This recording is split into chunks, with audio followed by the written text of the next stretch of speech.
वर्ग 8 के गणित के अध्याय 5 वर्ग और वर्गमूल पढ़ेंगे। यहाँ पर देख रहे हैं प्रश्नावली 5.1 में है जब वर्गों के इकाई के अंक क्या होगा। तो इकाई के इकाई दहाई सैकड़ा।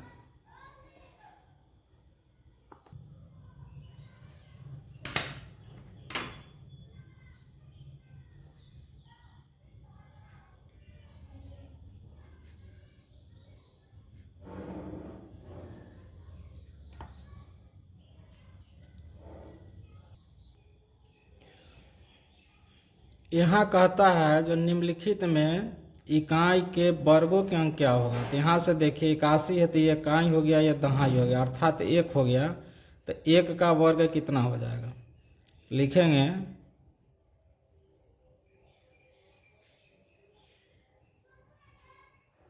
1 का वर्ग अर्थात 1 स्क्वायर बराबर 1। एक ही आंसर हो जाएगा। इसमें देखिए इकाई ये है 2, तो 2 का हो जाएगा 2 का होल स्क्वायर बराबर 4 आंसर हो जाएगा। 3 में देखिए 9, तो 9 का वर्ग हो जाएगा 81 अर्थात इसका इकाई हो जाएगा, इसीलिए इकाई 1 होगा। 1 आंसर हो जाएगा। इसमें है 3, तो 3 का वर्ग करेंगे बराबर 3 तिहाई 9, इकाई है ही इसलिए 9 आंसर ही इसका हो जाएगा। 4 में देखिए 4 का वर्ग करेंगे हो जाएगा 4 चौका 16, जिसमें 6 है इसका इकाई, इसीलिए इकाई हो जाएगी 6 आंसर। 7 का वर्ग करते हैं 7 सते 49, इसमें हो जाएगा इकाई ये 9 हो जाएगा।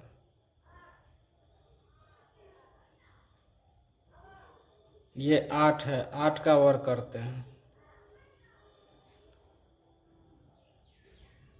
8 8 64 हो जाएगा, इसलिए इसका इकाई हो जाएगा 4। यहाँ पर 0 है,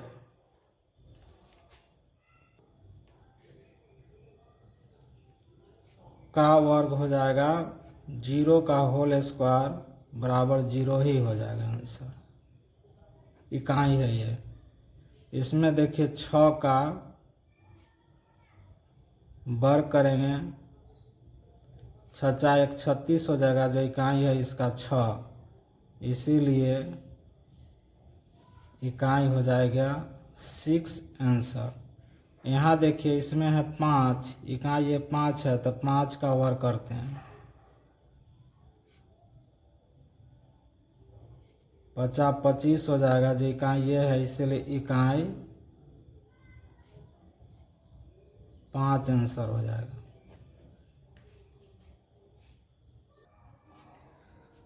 प्रश्न 2 में स्पष्ट रूप से पूर्ण वर्ग संख्या नहीं है, इसका कारण देना है। 1 से लेकर के 8 तक है। इसके जानने के लिए इसका एक नियम देख लेते हैं। आप यहाँ पर किताब में देखते हैं,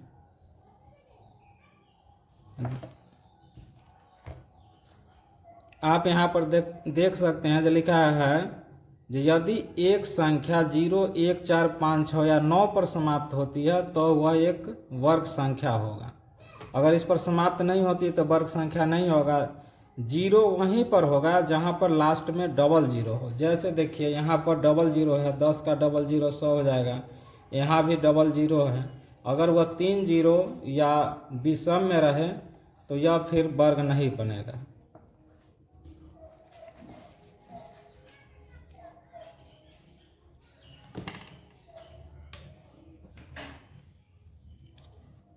यहाँ लिखते हैं जो चूंकि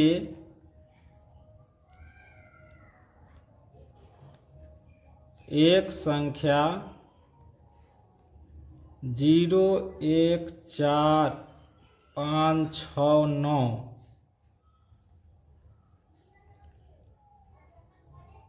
पर समाप्त होती है वही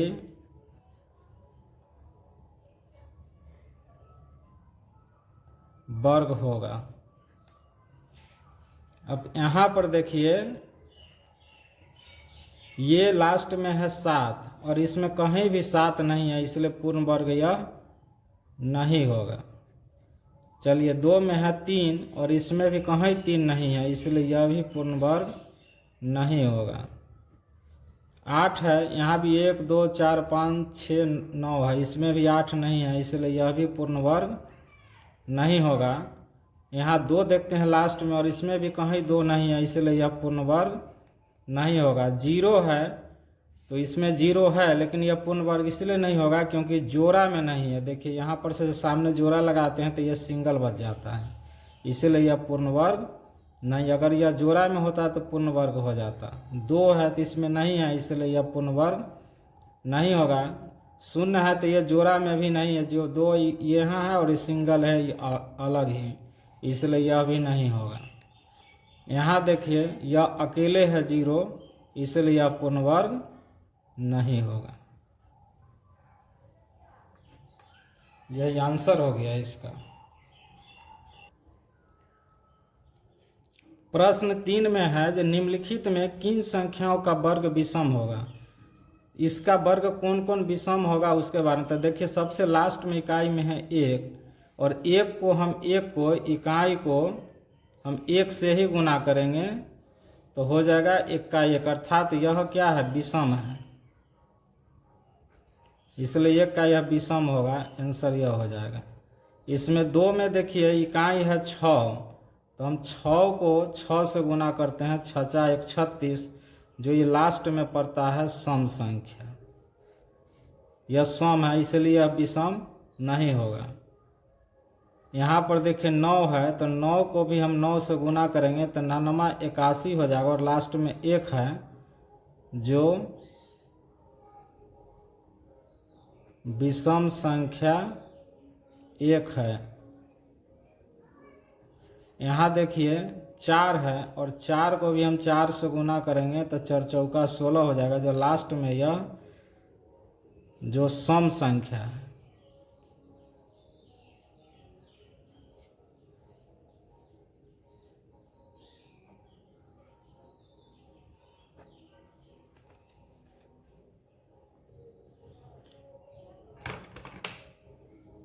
इसीलिए हम कह सकते हैं जो क्रम प्रश्न संख्या 1 और 1 का देखिए विषम यहाँ पर आया, इसमें सम है और ये विषम है, तो 1 और 3 इसका आंसर हो जाएगा।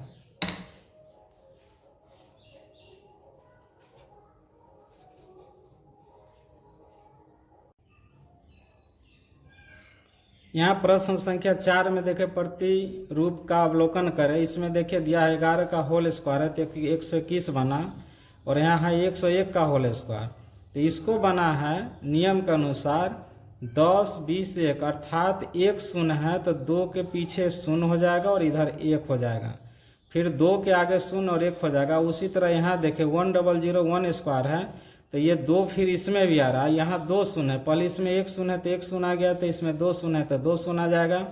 अब इसमें चलेंगे तो इसमें 4 शून्य है, तो हम यहाँ पर 4 शून्य 2 के पहले देंगे और फिर 2 के बाद 4 शून्य बैठा देंगे, इसका यही उत्तर हो जाएगा। अब इसमें देखिए 2 4 6 है, अर्थात 1 पर 1 2 3 4 5 6 शून्य हो जाएगा और 2 आ जाएगा, फिर 1 2 3 4 5 6 शून्य हो जाएगा और 1 डाल देंगे, यही हमारा आंसर हो जाएगा।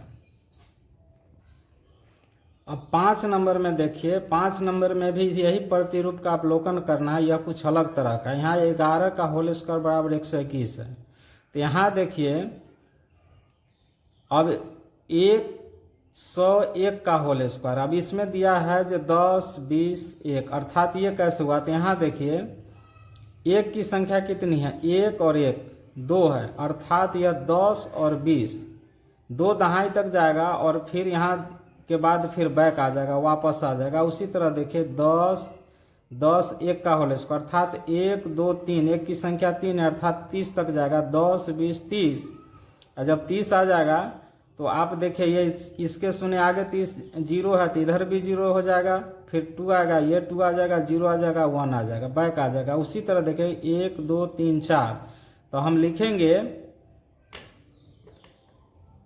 यहाँ पर हो जाएगा 10 20 30 और 40 अर्थात 4 के आगे अगर या पीछे शून्य है तो आगे दे दीजिए। अब इसके बाद 3 है तो 3 लिख दीजिए, शून्य है तो 0 लिख दीजिए, 2 है तो 2 लिख दीजिए, फिर 0 है तो 0 लिख दीजिए और आगे 1 है तो 1 लिख दीजिए। यह इसका आंसर हो जाएगा। अब इसमें देखिए क्या बनेगा, 10 20 30 40 50 यानी 5 तक इसका आ गया। तो यहाँ पर हो जाएगा 1 0 1 0 1 0 1 2 3 और फिर 1 0 4।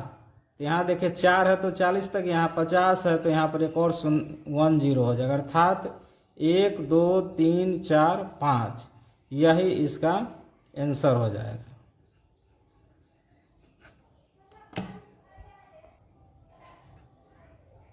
ये 1 नहीं, ये 0 नहीं होगा।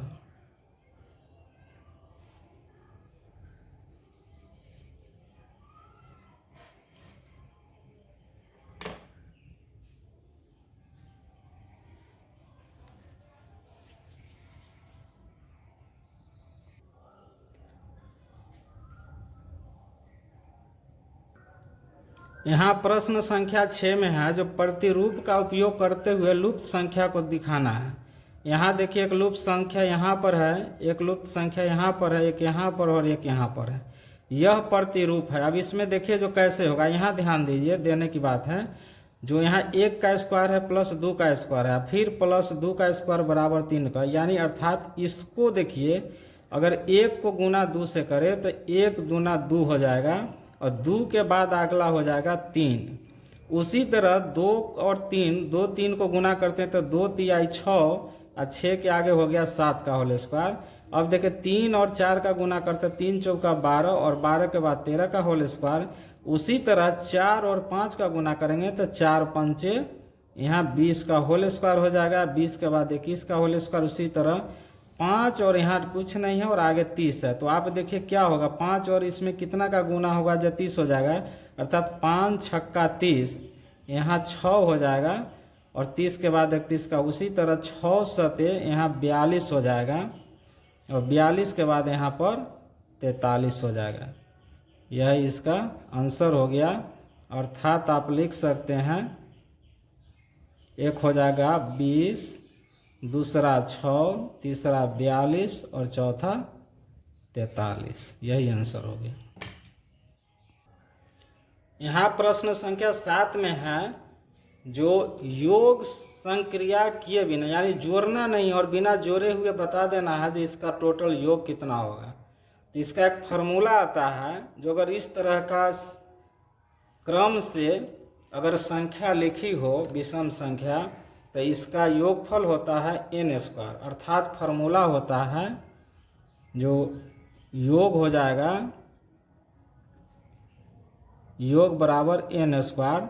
तो अब n कितना हो जाएगा, तो ये टोटल संख्या इसके गिन लेनी है। देखिए 1 2 3 4 5, कुल संख्या है 5। यहाँ लिखते हैं जो कुल संख्या है 5, इसीलिए योग n स्क्वायर बराबर हो जाएगा, n के जगह 5 डालेंगे और 5 का होल स्क्वायर कर देंगे अर्थात 25 इसका आंसर हो गया। अब 2 नंबर में देखिए 19 तक है, 1 जोड़ 3 जोड़ 5 जोड़ 7 जोड़ 9 जोड़ 11 जोड़ 13 जोड़ 15 जोड़ 17 और जोड़ 19। अब यहाँ देखते हैं जो कुल संख्या कितना हो गया, 1 2 3 4 5 6 7 8 9 10, यानी संख्या हो गई, कुल संख्या है 10। इसीलिए योगफल हो जाएगा इसका एन स्क्वायर अर्थात 10 का होल स्क्वायर कर देंगे, 10 दहाई के 100, इसका आंसर हो जाएगा। उसी तरह 3 नंबर में है 23 तक दिया हुआ है, 1 जोड़ 3 जोड़ 5 जोड़ 7 जोड़ 9 जोड़ 11 जोड़ 13 जोड़ 15 जोड़ 17 जोड़ 19 जोड़ 21 जोड़ 23। अब लिखेंगे जो कुल संख्या है कितनी, तो 1 2 3 4 5 6 7 8 9 10 11 12, कुल संख्या है 12, इसीलिए योगफल हो जाएगा एन स्क्वायर अर्थात 12 का होल स्क्वायर बराबर 144, आंसर हो गया। अब 8 नंबर में है जब 49 को 7 विषम संख्याओं के योग के रूप में लिखिए, तो इसको हम कैसे बनाएंगे। सबसे पहले चलिए इसको लिखते हैं, विषम संख्या के रूप में हमको घटाना है, तो सबसे पहले 49 को सबसे शुरू वाले विषम संख्या 1 होता है, घटाते हैं तो 48 आता है। फिर दोबारा में करते हैं, 48 को 1 के बाद होता है विषम संख्या 3, तो घटता है तो हो जाता है 45। फिर हो जाएगा 45 के बाद 5 विषम संख्या आती है, हो जाएगा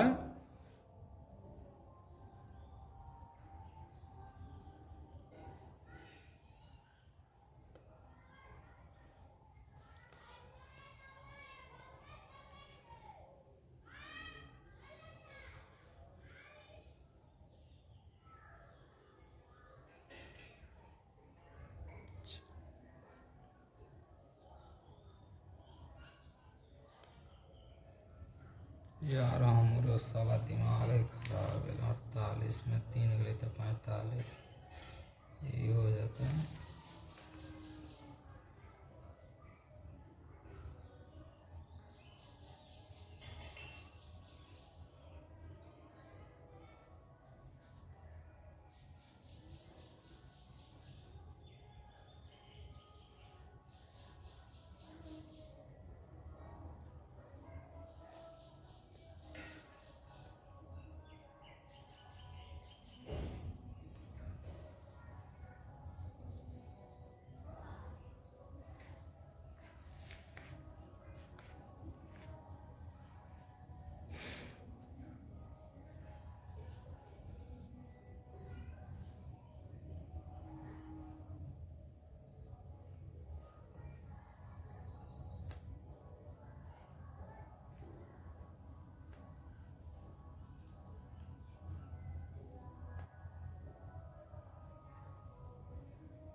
तो 45 में 5 गया तो हो जाएगा 40।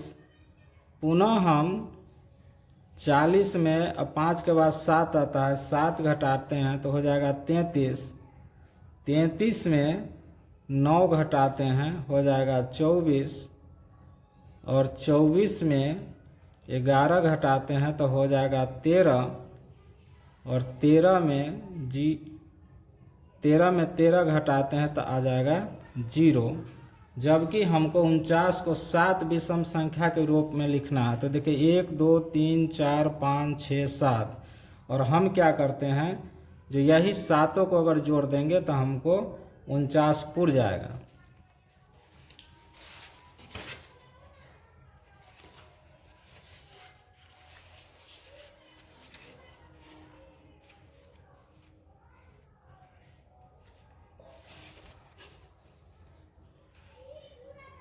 इसीलिए 1 जोड़ 3 जोड़ 5 जोड़ 7 जोड़ 9 जोड़ 11 जोड़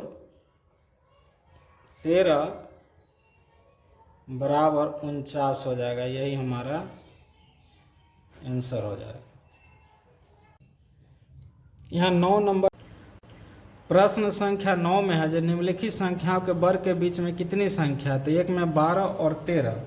चलिए इसको हम बनाते हैं।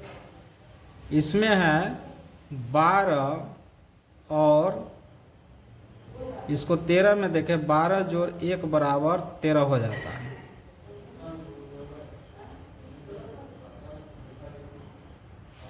अर्थात हो जाएगा, अगर 12 को हम n लेते हैं और तो यहाँ हो जाएगा n+1 और बराबर कुल संख्या, तो कुल संख्या को 2n लिखते हैं।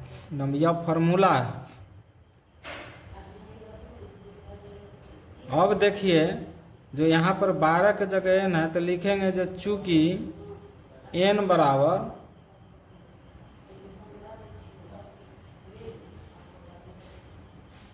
12 है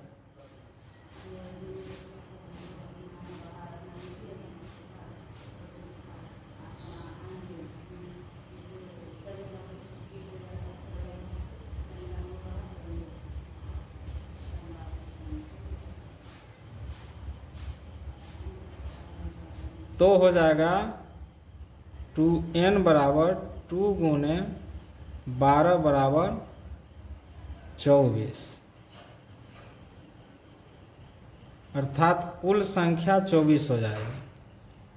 अब सेकेंड में देखिए 25 और 26 में देखिए, लिखते हैं 25 और 25 जोड़ 1 बराबर हो जाएगा कुल संख्या, अर्थात हो जाएगा अगर ये n हो गया और n+1 तो कुल संख्या हो जाएगा 2n। लिखेंगे जो चूंकि n बराबर है 25 इसीलिए 2n बराबर हो जाएगा 2 गुने 25 बराबर 50, आंसर हो जाएगा। इसी तरह 3 का बनाते हैं तो लिखते हैं 99 और 99 जोड़ 1 बराबर 100 होता है, जो कुल संख्या के बराबर हो जाएगा। अब हो जाएगा n+1 बराबर या 2n होता है, इसीलिए हो जाएगा लिखेंगे जो चूंकि n बराबर है 99 इसलिए हो जाएगा 2n बराबर 2 गुने 99 हो जाएगा 9 दूनी 18, 9 दूनी 18, 198 आंसर हो जाएगा।